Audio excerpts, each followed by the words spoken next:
Thanks to David for stepping in late in the game here. Thanks. Can you guys all hear me? Yes. All right, very good. I sound pretty loud to myself. So, two things.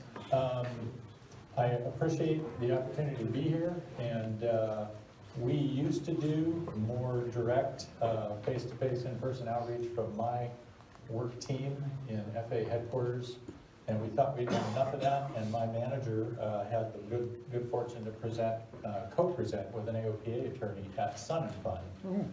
And then he staffed the FAA booth at Sun and Fun for most of the week.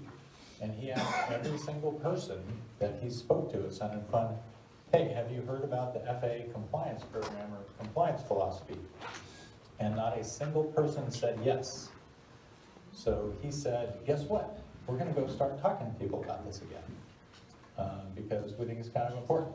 So fortunately, Mary knew I was wanting to do that, and she called me up yesterday, and so here I am. And I have my boss's presentation with some edits to take the things out that Alaskan pilots would think are stupid. So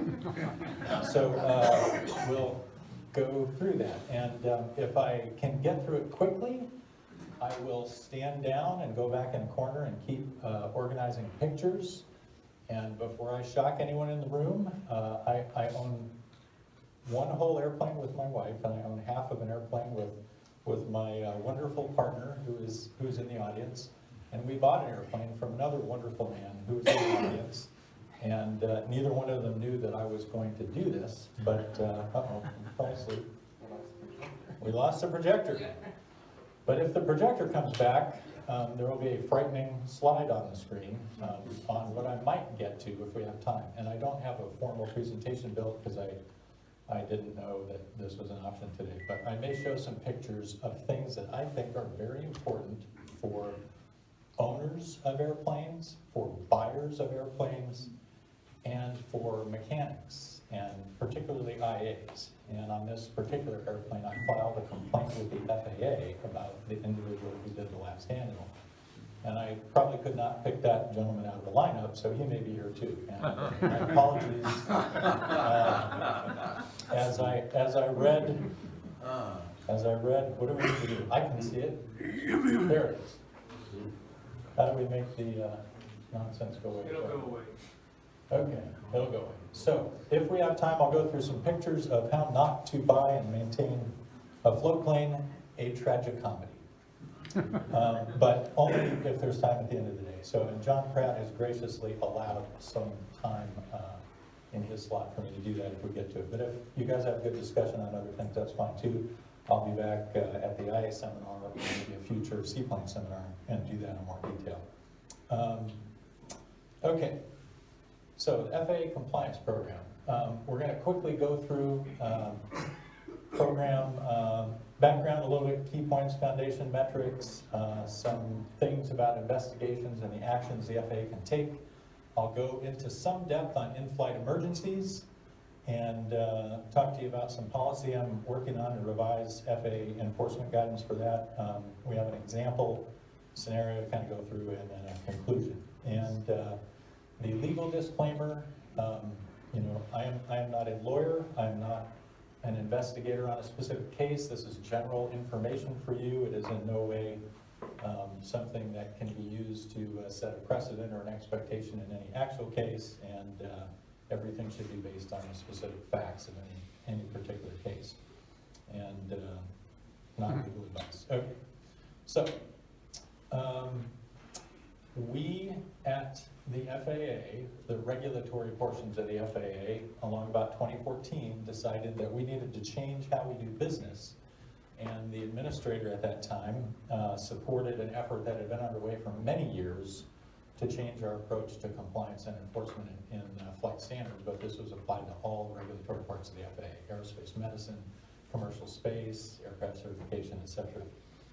And we wanted to shift away from thinking about enforcement as our primary or maybe only tool, and look at another model where we try to find things wrong and address them as efficiently and effectively as we can, and then monitor the situation to make sure that thing stays fixed, and if not, recalibrate, right? And Administrator Horta at the time said, this is the latest step in the evolution of how we work with those we regulate. We want to focus on that goal of finding problems in the national airspace system before they result in some sort of mishap, and then use the most appropriate tools to fix them, and then monitor them to make sure they stay fixed. And so before that program, of course, we find anything, we kick a rock over, we do a ramp check, and immediately we are opening an investigation, we're collecting items of proof, and it's really scary to the airmen involved. And really the primary tool we had, although we had education, we had safety program folks since the late 60s, and still appreciate those folks very much. Used to manage the regional fast team office here in Alaska, and that's my original background in the FAAs. But we more or less focused on enforcement as the primary way to address regulatory issues. And we were looking at a lot at the outcome. We had somewhat of an outcome bias or severity bias. So you have some mishap with your airplane, fender bender, whatever, but nobody gets hurt, no metal gets bent too badly, no harm, no foul, no big deal. But somebody dies, and by gosh, we're gonna, rally the troops and write a big fat hairy case on that. And today, we wanna look more at how we can get someone back into compliance and make sure they stay there. And in fact, there's no evidence that writing an enforcement case on someone really fixes the cause of their inappropriate behavior, right? It may just upset them, but they might not learn what they need to learn to not do that again. So although it's not a get out of jail free card, we want to focus on that corrective action that reduces risk, increases safety in the national airspace system. And part of that is exchanging information.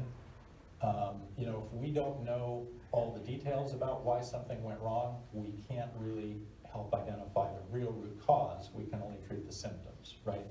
So communicating between whoever is the subject of an investigation in the FAA helps get all the information out there.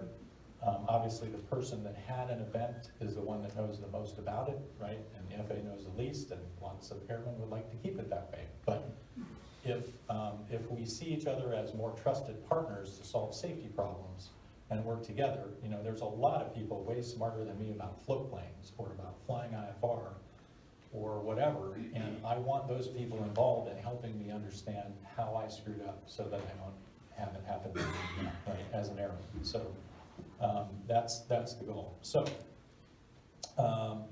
why did we develop the particular philosophy or program? Well, we had a lot of years of history of other voluntary safety programs, and we saw the benefits of those. For example, in how many 135, 121 current or former folks are here? Anybody?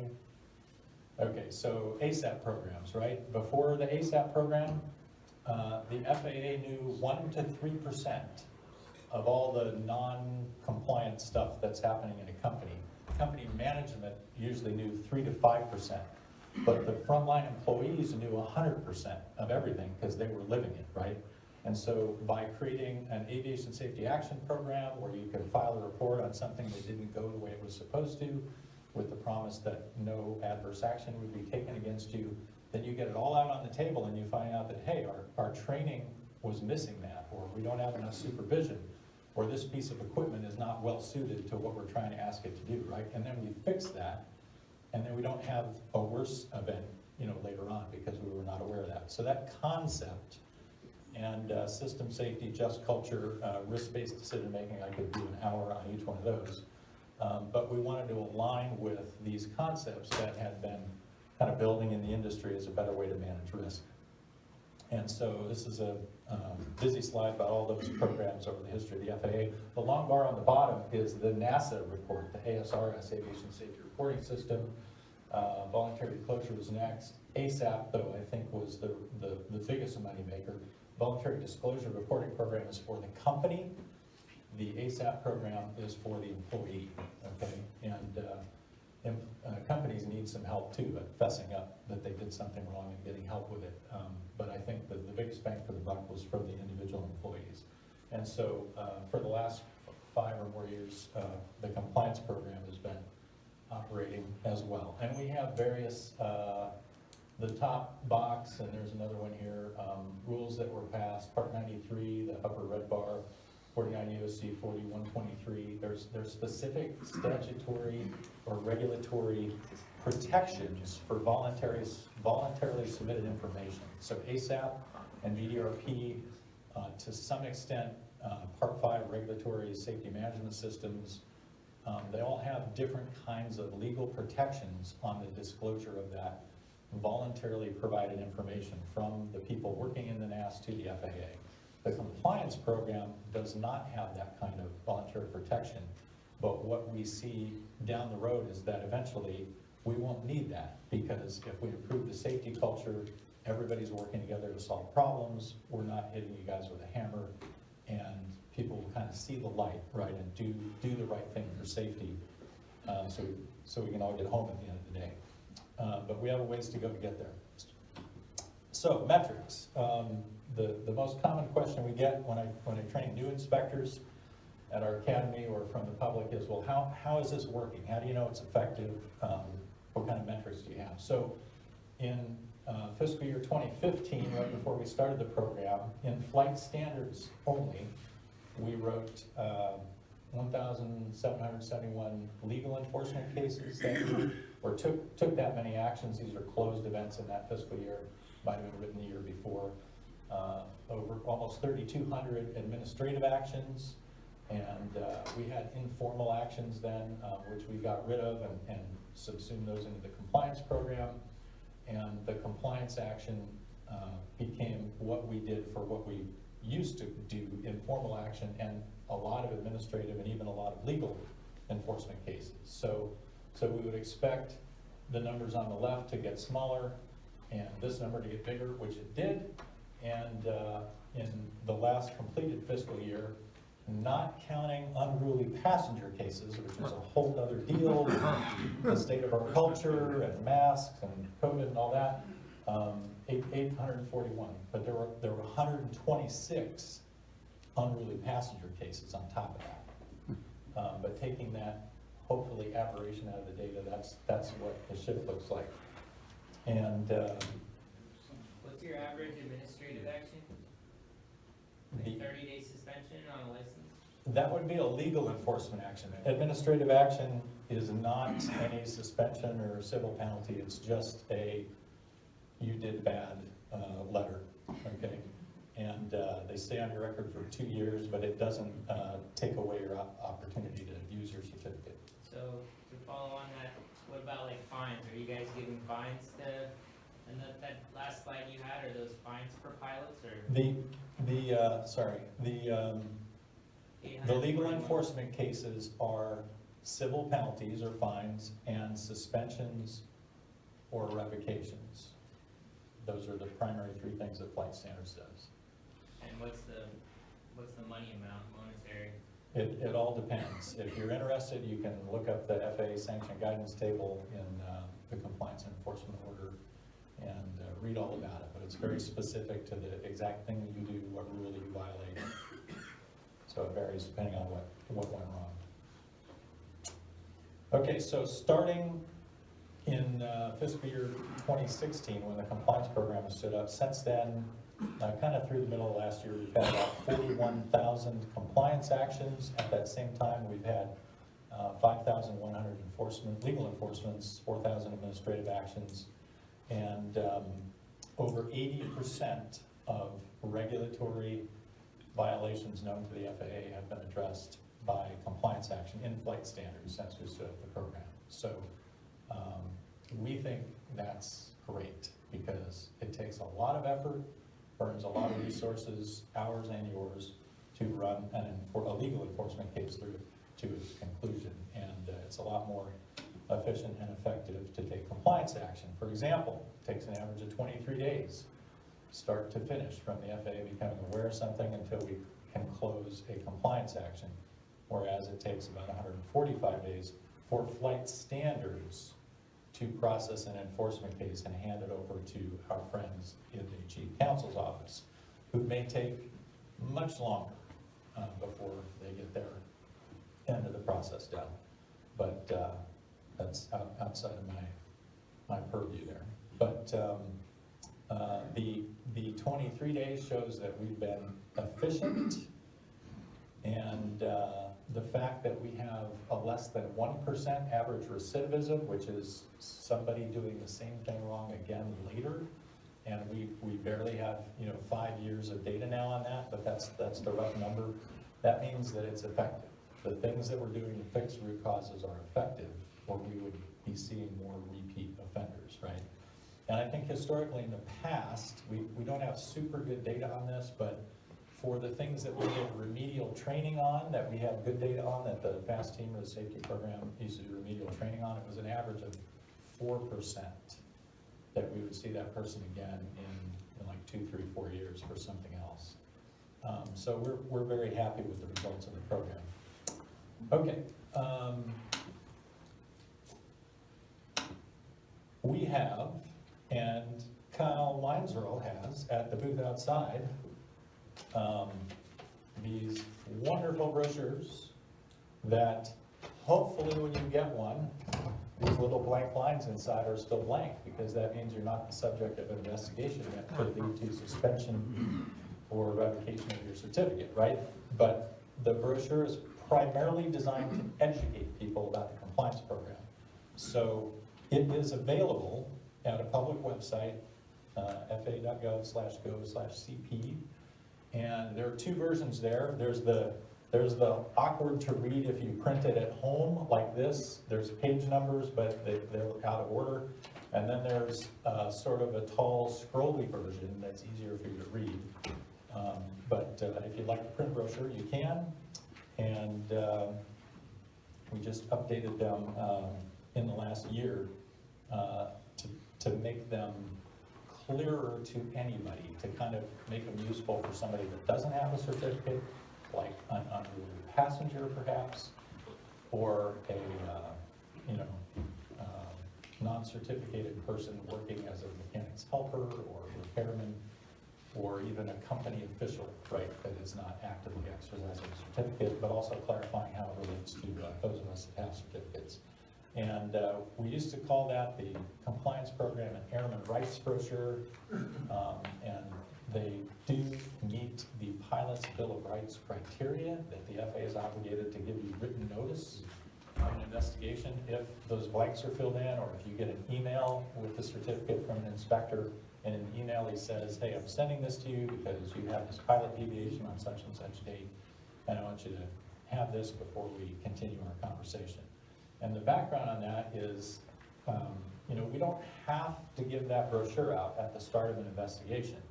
We only are required by the Pilot's Bill of Rights Act to apprise you of the Act's written notice requirements once you are the subject of an action that could lead to the suspension, revocation, denial, whatever, of a certificate, authorization, or what have you.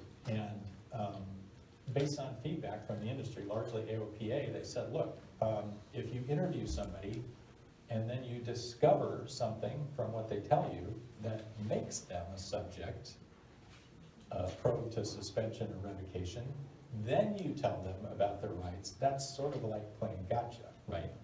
So we elected, based on that industry feedback, to require inspectors to give this brochure out at the very beginning of anything that looks like it could possibly end up, if it went badly, resulting in legal enforcement action. But the hope is that if you read and understand the information in the brochure or this presentation, you'll realize that for simple mistakes, lack of understanding, diminished skills, flawed company procedures, that we can just work with you to figure out what went wrong and what we need to fix so it doesn't happen again. And we don't have to write an enforcement case, which is a pain in the butt, and you don't have to be subject to anything on your record, right? Administrative action or onerous legal enforcement action. So that's the goal. So we have to investigate by statute any apparent regulatory non-compliance or deviations from the rule. We have to evaluate the facts, and we get to choose what the appropriate response is. And a lot of our decision on what that response is has to do with your behavior, okay? So, under the compliance program, if you're willing and able to work with us to figure out what happened, and you didn't do something on purpose, and you weren't reckless, or you didn't violate some law or statute or rule that requires us to take legal enforcement action, then the policy I'm responsible for says we will not do that, right? We will do the most efficient and effective, fix it at the lowest level. But we have to understand that you get it, and there was a simple mistake, et cetera, and that based on our understanding of your response to the whole process, that we're confident you're not gonna do that again, right? So it's a two-way communication that has to occur. And if we agree that something needs to be done, like you need more training, or you need to go home and get your pilot certificate that came in the mail, or your medical certificate rather, that's not in your wallet when you get ramp check, you know, you gotta fax in or bring in or email a copy of that to the inspector so we can validate, yeah, you really have one of those. And it was just a mistake that the mail came in and you didn't put the new one in your pocket yet. So we have to validate those corrective actions. All right, various types of compliance actions. And Kyle, thanks for whoever was passing those brochures out. It's great. On-the-spot corrections, like ramp check. Oh my gosh, I got an expired medical. It's on my credentials at home, let me go get it. That's correcting something on the spot. Part 135 or 121, get in the cockpit, do an in-route inspection between Anchorage and Seattle, and there they are about to push back from the gate, and there's no maintenance release on the flight log. Oh, oversight. They did it, it's all good, we need to get that mechanic up there to sign that, right? That's an on-the-spot correction. Quick fix for a simple mistake. FAA has to see it, or be able to verify that it was done, and just gave those two examples, getting ahead of myself. So, counseling. There's the colloquial use of that word, like my airplane partner and I did a little counseling session yesterday at King Street Brewery, but there's the more formal type of term where we document that as counseling for you, and that is where there was a regulatory non-compliance of some kind. We talked about it. You were confused about a rule, or you didn't understand your responsibilities, or it's 35 years since you last took an FAA exam and you forgot half the stuff in there, and we talked through that, and I'm confident that you get it and you're not gonna have that happen again. That's counseling, okay? I might even recommend that you go get some training, but not require you to do that. So, yeah, messed up on the runway, runway safety issue near and dear to Rocky Capozzi's heart. Maybe go over some of those airport signs and markings together and talk about hotspots. Not because I ever did that. Not because you ever did that. He used to work in that office is what he meant. I've never taxied across a whole short ride because I dropped my pencil. So, I'm sure Rocky has not done that. Okay, additional training. The investigating inspector at your friendly local FSDO does what they call an additional training compliance action. If you're a general aviation person, like a Part 91 pilot, and they find a thing that happened, or you find out from air traffic that you need to call them, and they're going to report your little pilot deviation to the FSDO, then the investigating inspector looks at all the facts. They send you a brochure, hopefully, and they say, you know what happened? And you tell them what happened, and you're like, well, you know, I don't think you're taking this whole Anchorage Part 93 airspace thing that seriously, but you don't seem to be an idiot, and you did call me, so I'm gonna hook you up with a FAST program manager, and we're gonna get you some additional training on airspace. And so the FAST program manager administers remedial training. And they may sit down with you and develop curriculum, Part 91 or Part 65 mechanic duty maintenance. But if you work at a Part 135 or 121, you're working under an approved training program. So then the investigating inspector is gonna talk to the principal inspector overseeing your carrier or your employee, and they're gonna discuss how to retrain you under the approved training program under which you work. Both of those things are additional training for the investigating inspector, only the GA version that gets sent to the FAST team is the remedial training. So, other actions. Anything that kind of doesn't fit inside one of those boxes, basically. So in the case of agencies, air operators, maybe a flawed procedure, a training records problem, a school curriculum, right? When we find an issue, we require that certificate holder to take some action. That's a compliance action for us. Also, if you get a brasher warning from the tower and you land and you call them and they tell you you deviated from something or you did something wrong, and you freak out and you go home and you call your CFI immediately and you schedule a ground and flying session with them, and by the time the FAA inspector calls you, you already basically solved the problem, right?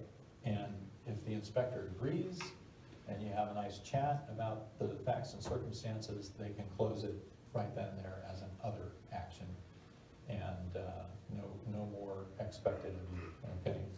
Which is the best outcome. We love it when that happens.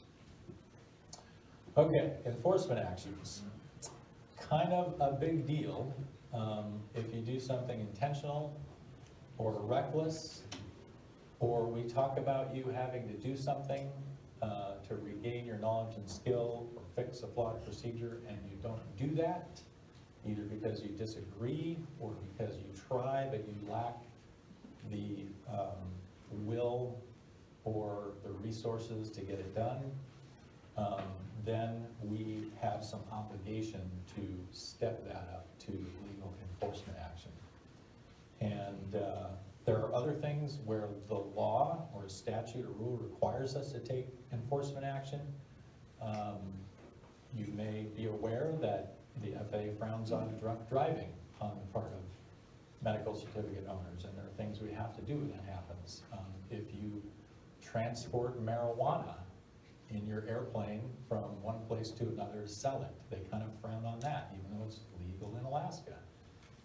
Certainly other scheduled narcotics are a do not pass go, surrender or have your certificate revoked situation, and we have no way to influence that in flight standards. And then there may be other things that the FAA looks at, and there's maybe not a rule, or maybe there is, but your behavior is such that it's an unacceptable risk to safety, and we want to take legal enforcement action. We have some discretion, though, for some other categories. So if you have repeated noncompliance, if you've done the same thing wrong a couple of times, or in the chief counsel's language, if we have one event and we find a whole bunch of different things wrong at the same time, they call that repeat noncompliance. Also, if we find competency or qualification issues. Now, if you have degraded skills or abilities, that might be fixable with training, right? Additional training, remedial training. But if you lack the care, judgment, and responsibility to hold your certificate, if that becomes apparent to us, we may need to take legal enforcement action. Now, there are times when we don't know whether or not you have the care, judgment, and responsibility to hold the certificate. That could be because you don't return our phone calls and we can't get enough information about what happened, or it may because there's so much stuff going on, we're not sure if you're having a senior moment, or you don't know what you're doing, or you were sick, or you're recovering from a crash and you had a head injury, right? All of those kind of things could result in us saying, we're just going to do a reevaluation of you. Yes, sir. I have had several calls come from the FAA, and they've all said spam risk. So maybe you're not getting people answering their phones when it says spam risk. This has been in the last 2 weeks. Well, if you don't answer your phone, Joel. We'll eventually write it down for you and mail it to you. That's not a problem. But good point. I generally don't answer calls from some number I don't recognize either, at least on my personal phone. So the thing about a reexamination, people live in fear of them. I have had a reexamination because I have parked an airplane in the trees taking off in the Talkeetna Mountains. And because I work for the FAA, they sent 2 inspectors from another state up here to double team me and thoroughly go through my records with a proctoscope and give me a very extensive oral and flight check. And I was admittedly nervous about it. I went out to Palmer and I flew with Art Weichel a little bit, and we talked a lot about landing off airport, and I had a fantastic experience on the ride with the inspector who had 5,000 hours flying DC-3s all over the world and was a really cool guy. And I won't say I wasn't afraid at different times of the process, but it's just diagnostic. Now, if they're doing a reexamination and you further demonstrate that you lack the care, judgment, and responsibility, then you're going to have a legal enforcement as a result of that. But don't be afraid of it. If, 80, 90, whatever percent of the time, it's all good. Okay, administrative action. I have to admit that our policy is kind of weak on administrative action. We have 2 types. We have a warning notice, which is basically, you screwed up, I'm telling you screwed up, and I expect you to not screw up again. And sometimes that may start as a compliance action, but we disagree with each other, you're ornery, whatever, and it's not something that I think deserves a suspension or revocation, but I think it needs to be on your record that you behave badly and you don't seem to get it. So you're probably going to get a warning notice, okay? There's also a letter of correction, which is where there is something to be fixed, right? Fixing a procedure at a company, for example, or, the principal inspector has asked the company several times over the last year to fix this and they haven't done it.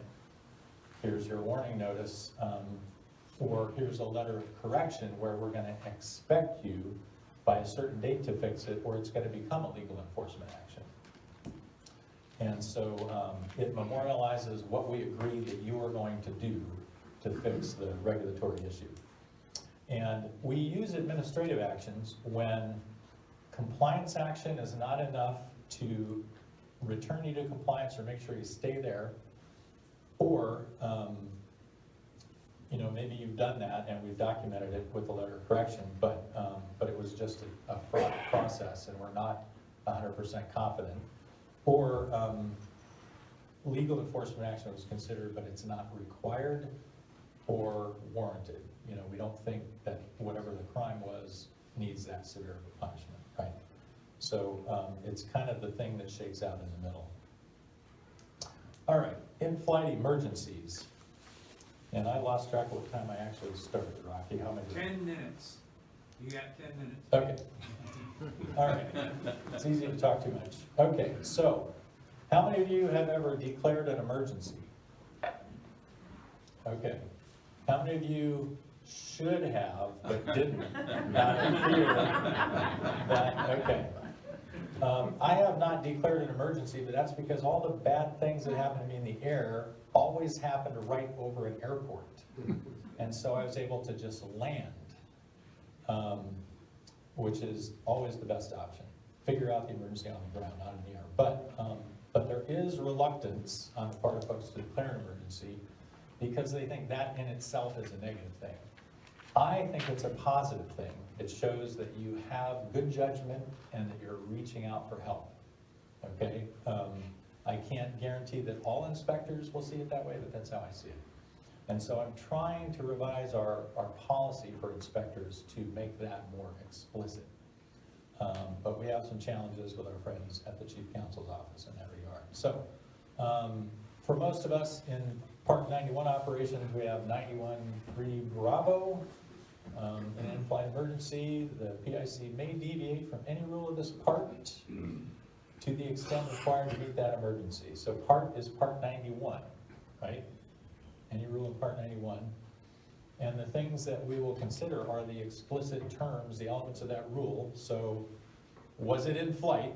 You can't be on the ground and have a hurricane coming and decide it's an emergency and take off when your airplane's out of manual. That's not allowed. Deviate from any rule in this part to the extent required. So it's not a blanket get out of jail free card, it's only to the extent required to meet the emergency, okay?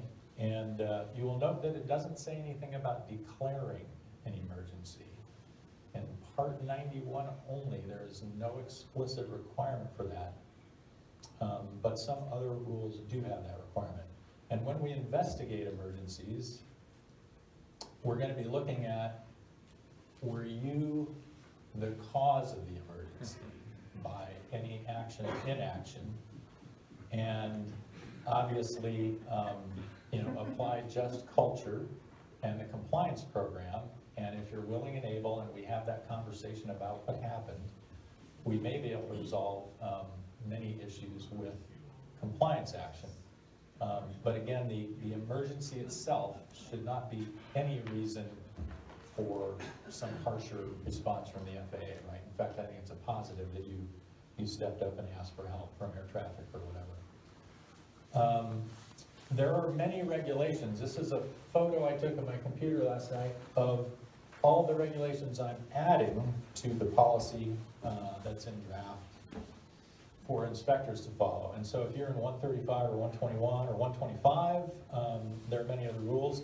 99.5 up there is air defense identification zone related airspace, so or a defense area, national defense area airspace. So we could be involved with that rule too, and you might want to read that as you're going to and from Alaska sometime, or friends like Marshall that like to fly to Russia, although not lately, right? Yeah. So let's talk about an example. PFR, rising terrain, unanticipated weather, visibility is going down. You execute an emergency ascent, and in doing so, our IMC, this is kind of a legal catch. Was that inadvertent IMC? No, it was deliberate IMC because you were doing an escape maneuver from the bad situation close to the ground with rocks hiding in the clouds, right? And then you enter Class B without first receiving an ATC clearance. So this good pilot contacts ATC and declares the emergency. So what are we going to look at? Well, we've got the obvious Class B penetration without clearance, didn't maintain cloud clearance requirements. What's another one? Can anybody guess another issue that we might be interested in after an emergency, particularly VFR and IMC? No? 9113, careless and reckless. Well, for sure, but I was thinking more adequate or inadequate pre-flight planning, as the case may be. Did you get a good weather briefing? Was it a legal weather briefing? Is there evidence that there was a weather briefing? And how long ago was it that you got that briefing? Did you intend to take off at 9 a.m. and you got a briefing last night, you got another one in the morning, you got an update right before 9, but then your wife called and she was in a car accident, you went and rescued her and then came back, and now it's 5 p.m. and you just take off without getting an update, That might be careless. But if you got a briefing last night and you look out the window and it's snowing cats and dogs out there, but the briefing was good, it's supposed to be VFR later this afternoon, so you take off with like 12 hours since the last time you talked to flight service, that might be reckless, right? And that affects whether or not we can take compliance action. Reckless, we cannot. So, kind of covering some of this due diligence. Were your decisions before the flight and during the flight, once the emergency arose, appropriate? And can we figure out if it was intentional or reckless? And did you deviate only to the extent necessary, right? Okay, so scenario, day cross country, after takeoff, there's not your 30 minutes reserve fuel right after the point of intended landing, and you run out of fuel, and flames out, have to land somewhere. Could be one of two outcomes, maybe more, right? Could be over an airport, like I have been fortunate in my emergencies in the past. And you just dead stick that thing in and coast up to the pump and fill it up with gas and keep going. No big deal. Or you're in most of the places we fly, over what the FAA likes to refer to as unsuitable terrain for landing, and you break the airplane and you break the passenger's leg. Now, in the old days, the yellow scenario would get a harsher response from the FAA. But today, we want to focus on the decision-making that got you there, not what did or could have happened, right, under the compliance program. So, we want to look at those underlying behaviors and figure out how you got in the air with not enough gas. And we want to avoid severity bias and worry about the yellow one more than the blue one. Okay, so we might talk to the pilot and find out that it's a rental, and they've got the dipstick and they dip the tanks, but it was a long-range tank stick, not a standard range tank stick, right? I own like 7 different dipsticks for that reason. Maybe you landed at an FBO and you said, hey, I'm gonna go get lunch, fill up my plane, top off both tanks, and you didn't verify and they didn't actually get to it. Maybe you didn't really calculate for the wind aloft before you took off, or maybe there was an unexpected, much larger headwind than you thought, and you didn't really do the math on that. And maybe also you just don't care, and you thought, I can do it, I got enough gas. All of those different sets of facts, as they identify the pilot's behavior, affect what action we can take. So in this case, again, if you didn't talk to us and we couldn't figure any of that out, you might get yourself a re-examination.